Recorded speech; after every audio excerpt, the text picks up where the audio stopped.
I told you, you can't sit here. Get up now! Do you see that, officer?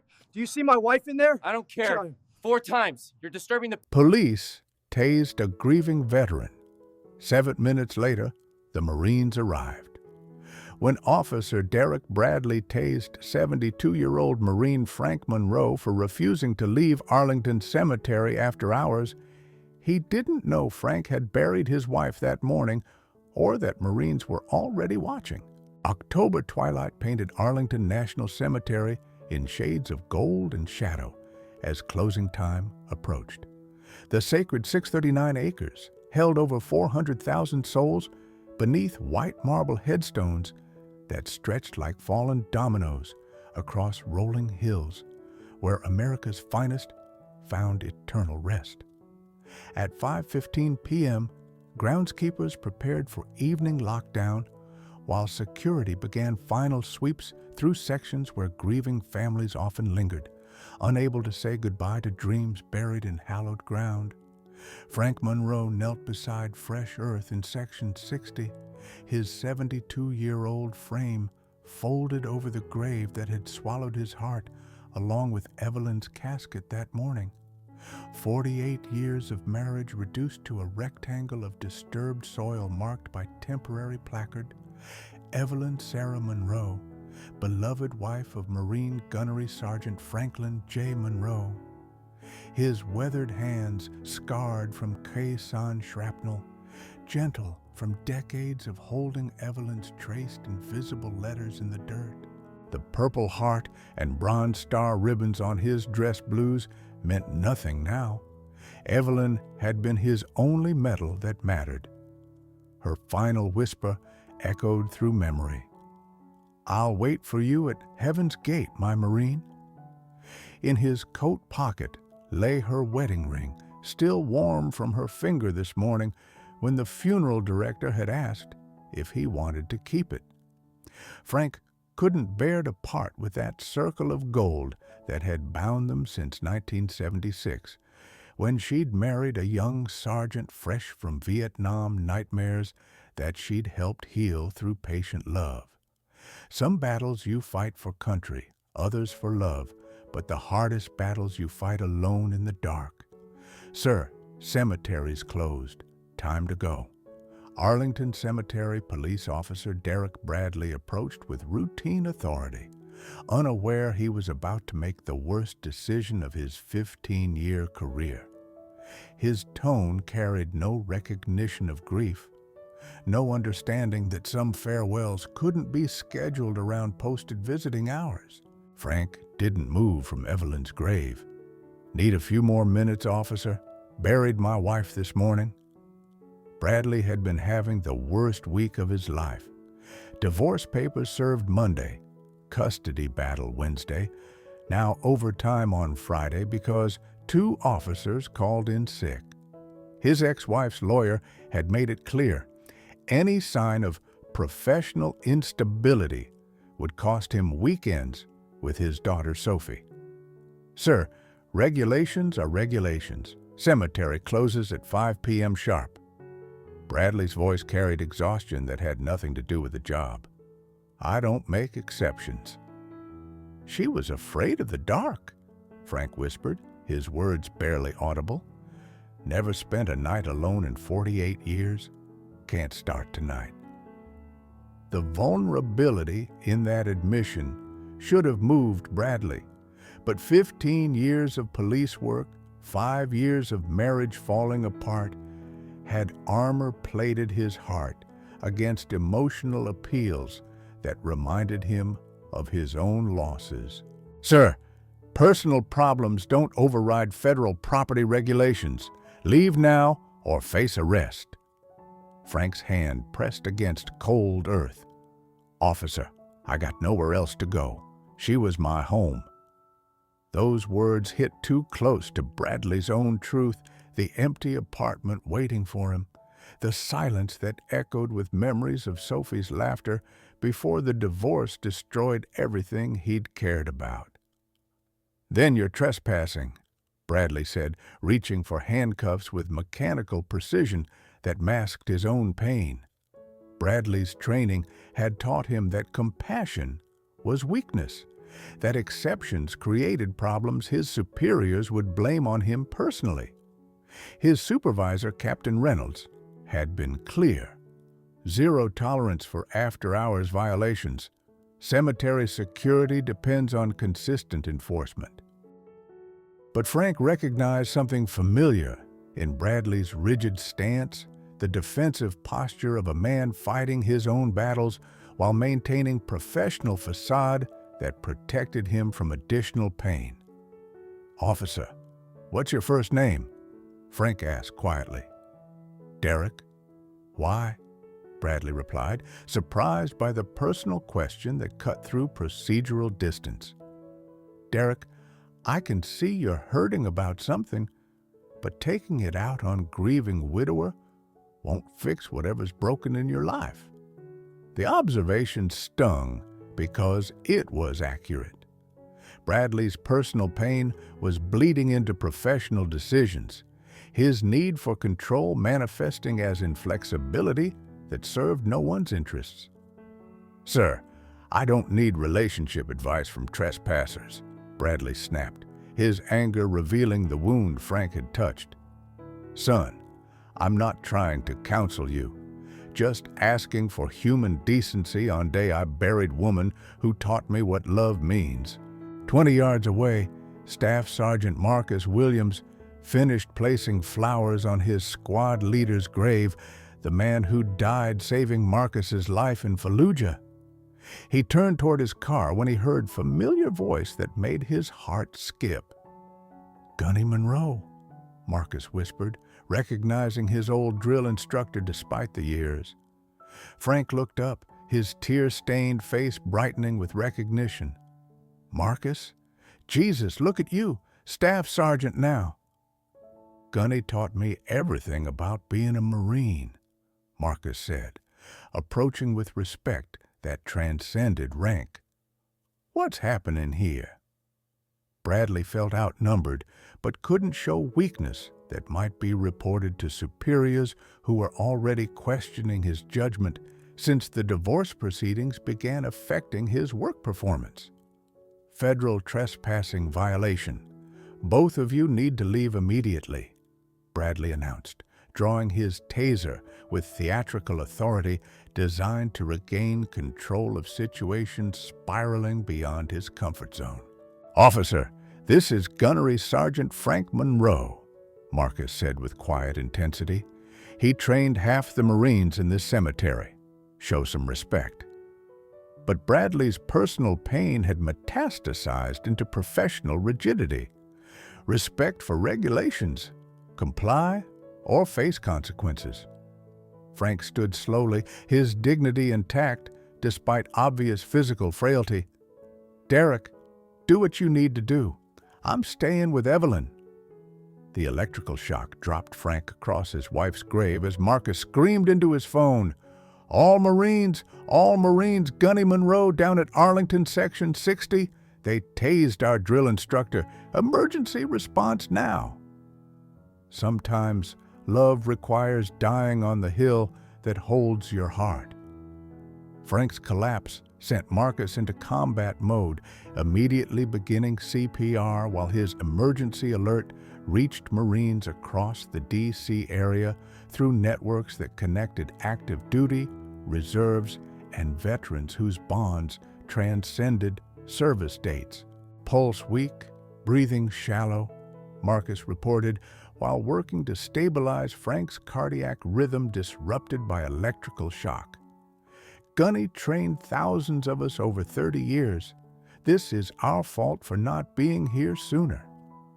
Bradley stared at Frank's motionless form, processing catastrophic implications of tasing 72-year-old veteran on his wife's burial day. His personal problems had just become professional nightmare, requiring explanation to superiors who were already questioning his emotional stability. "I didn't know he was important," Bradley stammered, watching Marcus perform battlefield medicine on elderly man whose military bearing should have commanded respect, rather than electrical assault. "Every Marine is important," Marcus replied with controlled fury. "But Gunny Monroe is Legend Bronze Star, Purple Heart, 30 years training young Americans to survive combat that would have killed them without his lessons." Within minutes, Marine vehicles began arriving from Quantico, Henderson Hall, Pentagon, and veteran groups whose members had been shaped by Frank's instruction during decades of service that had prepared them for battles they'd survived because of his training. But bureaucratic obstacles immediately emerged as Arlington Cemetery Administration and Arlington County Police arrived with jurisdictional concerns about unauthorized gathering on federal property that required permits for large assemblies. "This is unauthorized assembly on federal property," announced Cemetery Director Patricia Williams. "All non-essential personnel must disperse immediately." Colonel Sarah Harrison, arriving from Pentagon, faced institutional conflict between Marine loyalty to fallen instructor and federal regulations that prohibited large gatherings without proper authorization that could take weeks to obtain. "Director Williams, we're providing medical support to veteran who was assaulted during lawful cemetery visitation," Harrison replied diplomatically while coordinating with arriving Marines who were establishing protective perimeter around Frank despite bureaucratic objections. "Colonel, federal regulations require permits for assemblies exceeding 50 people. You have 30 Marines here already, with more arriving every minute," Williams countered, creating standoff between institutional loyalty and federal compliance. Bradley watched his career-ending mistake escalate into federal incident, requiring explanation to supervisors, media, and congressional representatives who would question why cemetery police were tasing grieving veterans during burial day visitations. Arlington County Police Chief Roberto Martinez arrived to find jurisdiction dispute between federal property, military personnel, and local authority that his officers couldn't resolve through standard procedures. "Chief Martinez, we need medical helicopter for cardiac emergency," Harrison requested, while Frank remained unconscious despite Marcus's efforts to stabilize his heart rhythm disrupted by electrical trauma. "Colonel, airspace restrictions require federal clearance that takes minimum 2 hours," Martinez replied, highlighting bureaucratic obstacles that could cost Frank his life, while institutional procedures prioritized compliance over medical emergencies. "Then we improvise," Harrison decided, authorizing Marine medical transport that violated federal procedures but served human necessity that regulations hadn't anticipated. Bradley realized his personal problems had created institutional crisis, requiring congressional investigation, media scrutiny, and federal review of cemetery policies that enabled assault on grieving veterans during emotional family visits. "Officer Bradley, explain your decision to use electrical force against elderly veteran visiting his wife's grave," demanded Chief Martinez, while processing subordinate's career-ending assault on military hero, whose reputation was legendary throughout Corps. "Chief, he refused lawful orders to vacate federal property after closing hours," Bradley replied weakly, his justification crumbling under scrutiny of superior officers who recognized catastrophic error in judgment.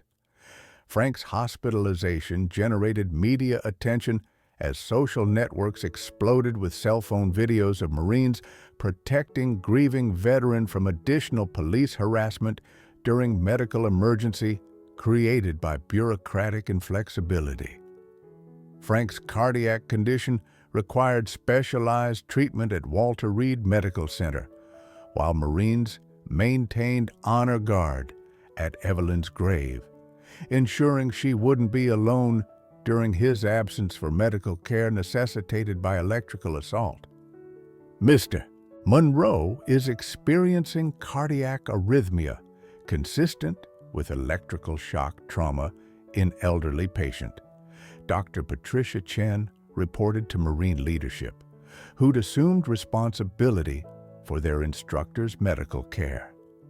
Bradley faced federal charges for assault on veteran, while his personal problems, divorce, custody battle, financial stress, were revealed during internal affairs investigation that exposed emotional instability, affecting professional judgment. Derek, your personal issues don't justify tasing grieving veterans, observed police psychologist during mandatory evaluation. This incident suggests need for immediate counseling before any return to duty. Congressional representatives demanded hearings about cemetery security training that enabled assault on elderly Marine whose service had earned institutional protection rather than individual persecution by officers whose personal problems affected professional decisions. Senator Patricia Williams announced legislation establishing special provisions for grieving military families, while requiring comprehensive training for cemetery personnel about veteran recognition and grief counseling that prevented future assaults. When personal pain meets professional power, innocent people pay the price for battles that aren't theirs to fight. Frank's recovery was complicated by revelation that Evelyn's death had triggered severe depression requiring psychiatric evaluation alongside cardiac treatment for electrical trauma that had nearly killed him during grief that already pushed his mental health beyond normal limits. Mr. Monroe, losing spouse after 48 years, creates psychological trauma that requires professional intervention, explained psychiatrist Dr. Michael Rodriguez during evaluation that revealed Frank's suicidal ideation since Evelyn's death. "Doc, without Evelyn, I got no reason to wake up tomorrow." Frank admitted with honesty that shocked medical staff who'd focused on cardiac damage without recognizing deeper emotional wounds requiring healing. Bradley's assault had endangered veteran whose grief already threatened his survival, creating medical emergency that extended beyond physical trauma into psychological crisis requiring comprehensive intervention that cemetery policies hadn't anticipated. Meanwhile, bureaucratic obstacles prevented Marines from maintaining promised honor guard at Evelyn's grave due to federal regulations requiring permits, supervision, and compliance procedures that prioritized institutional control over emotional support for grieving families. Colonel Harrison, cemetery regulations prohibit unauthorized military ceremonies without proper authorization. Director Williams insisted, despite obvious cruelty of abandoning promise to Frank about protecting Evelyn from darkness she'd feared throughout life. Marines faced choice between following regulations that abandoned their instructor or violating federal procedures to honor commitment that transcended bureaucratic compliance but could result in disciplinary action affecting their careers. Frank's psychiatric evaluation revealed that Bradley's assault had occurred during mental health crisis that required immediate intervention to prevent suicide attempt by elderly veteran whose reason for living had been buried that morning. Representatives, Mr. Monroe's psychiatric condition demonstrates how police assault on grieving veterans can trigger psychological emergencies requiring specialized intervention, testified Dr. Rodriguez during congressional hearing about cemetery security failures. Bradley faced federal prosecution while his personal problems revealed during investigation generated sympathy from some observers who recognized how divorce, custody battles, and financial stress could affect professional judgment without excusing assault on vulnerable veterans. Officer Bradley's personal struggles don't justify tasing elderly veteran during mental health crisis, observed federal prosecutor, but they explain how individual pain can create institutional failures affecting innocent people. Frank's testimony from psychiatric hospital created emotional impact that transcended partisan politics through simple dignity of war hero whose love for deceased wife had been met with electrical violence during vulnerable moment requiring compassion rather than enforcement. Representatives, I survived Vietnam combat, but nearly died from American police officer's taser on day why buried woman who gave my life meaning. Frank said with quiet strength that highlighted institutional failures enabling veteran mistreatment. Congressional gallery erupted in standing ovation for elderly Marine whose dignity remained intact despite obvious psychological fragility, from grief and electrical trauma that had nearly ended his life during moment requiring human decency rather than bureaucratic compliance. The Frank Monroe Protocol emerged from bipartisan congressional response to veteran mistreatment that required systematic reform rather than individual prosecution, establishing federal protections for grieving military families during cemetery visitations. This legislation honors Frank Monroe's service while preventing future assaults on grieving veterans whose emotional needs require institutional accommodation rather than enforcement actions, President announced during White House signing ceremony. Bradley received federal conviction with suspended sentence contingent on completing counseling for personal problems that had affected professional judgment, serving as example that individual accountability required addressing root causes rather than just punishing symptoms. Derek Bradley's conviction demonstrates that personal struggles don't excuse veteran mistreatment, but effective justice requires helping people address problems that create harmful behavior, observed federal judge during sentencing that emphasized rehabilitation over punishment. Marines successfully negotiated compromise, allowing supervised honor guard rotations at Section 60, ensuring grieving families received emotional support within federal regulations that balanced institutional needs with human compassion. Frank's recovery enabled advocacy for comprehensive veteran mental health services that recognized grief counseling as an essential component of military family support, requiring federal funding rather than individual resources. True justice heals the causes of harm, not just the symptoms, addressing pain that creates violence while protecting those who suffer from it. Frank's return to Arlington Cemetery was marked by permanent Marine Honor Guard, established through Frank Monroe Protocol that balanced federal regulations with institutional recognition of military family emotional needs during profound grief. Gunny, we kept our promise. Evelyn was never alone, Marcus reported while helping Frank from wheelchair to gravesite, where Marines had maintained respectful presence throughout his hospitalization for cardiac and psychiatric treatment. Bradley completed court-ordered counseling while beginning victim advocacy work with veterans experiencing mental health crises, his personal recovery enabling him to recognize warning signs he'd missed in himself and others.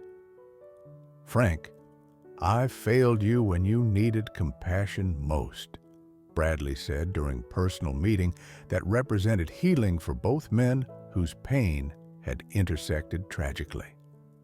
My problems became your trauma, and that's unforgivable. Frank's response surprised everyone. Derek, hurt people. You got help, made amends, found purpose serving others. That's what Marines call adaptive leadership learning from failure to prevent future casualties. Congressional ceremony honoring Frank Monroe Protocol created moment of national healing as President signed legislation that transformed individual tragedy into systematic protection for grieving military families nationwide. Frank Monroe's courage in testifying despite psychiatric trauma from electrical assault demonstrates service commitment that extends beyond military discharge into civilian advocacy for vulnerable veterans, President declared during Rose Garden ceremony. Frank's medal presentation, Congressional Gold Medal for Veteran Advocacy, occurred at Evelyn's gravesite, where Marines maintained honor guard that ensured she participated spiritually in recognition of their shared sacrifice for causes greater than individual comfort. Evelyn would be proud that our pain created protection for other families, Frank said while placing medal on her headstone. She always said, love multiplies when shared with those who need hope. Implementation of Frank Monroe Protocol faced institutional resistance from security agencies whose training emphasized enforcement over accommodation, requiring comprehensive cultural change that challenged traditional approaches to federal property management. Frank Monroe Protocol creates logistical complications for cemetery operations, testified National Cemetery Administration during oversight hearing. Special provisions for military families require additional staffing and procedures that strain existing resources. Frank's advocacy overcame resistance through partnerships with veteran service organizations whose political influence generated funding for implementation costs while ensuring protocol served intended purposes rather than creating bureaucratic obstacles. Congress appropriated sufficient funding for Frank Monroe Protocol implementation, announced Senate Veterans Affairs Committee Chairman. Military families deserve accommodation, not excuses about resource limitations. Bradley's transformation from assaulting officer to veteran advocate created redemption narrative that inspired other law enforcement personnel struggling with personal problems affecting professional judgment. Derek Bradley's journey from perpetrator to protector demonstrates that individual healing can create systemic change when people accept responsibility for harm while working to prevent future casualties, observed Police Training Director.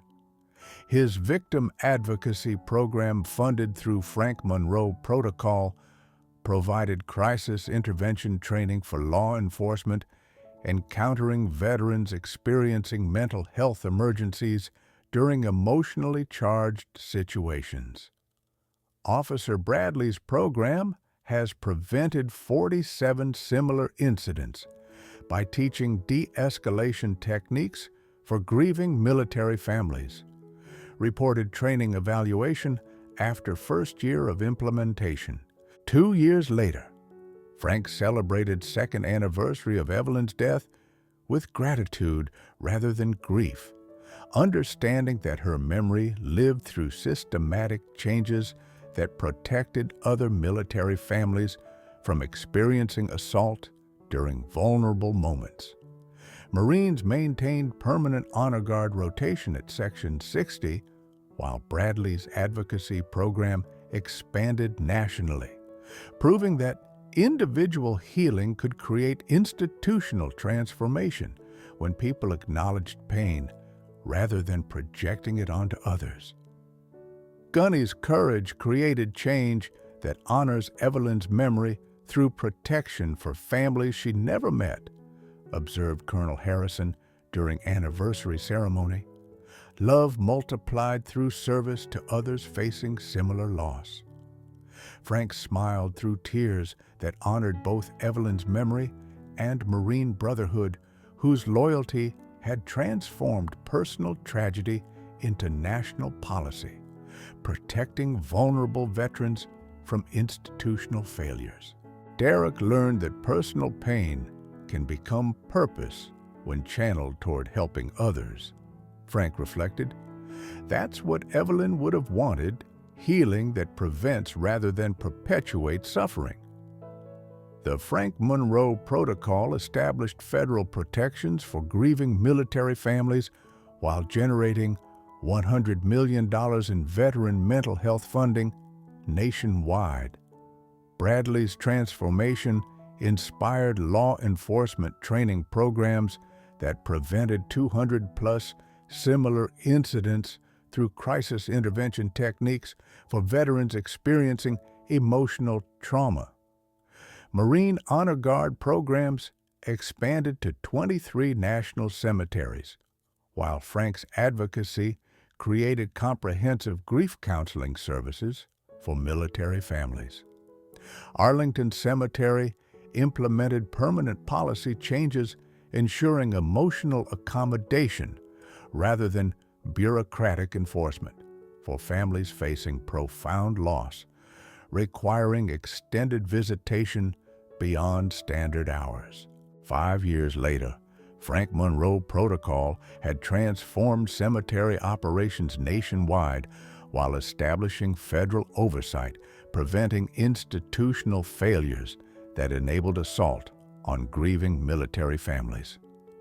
At 77, Frank continued daily visits to Evelyn's grave while mentoring other widowers through grief that required community support rather than individual struggle.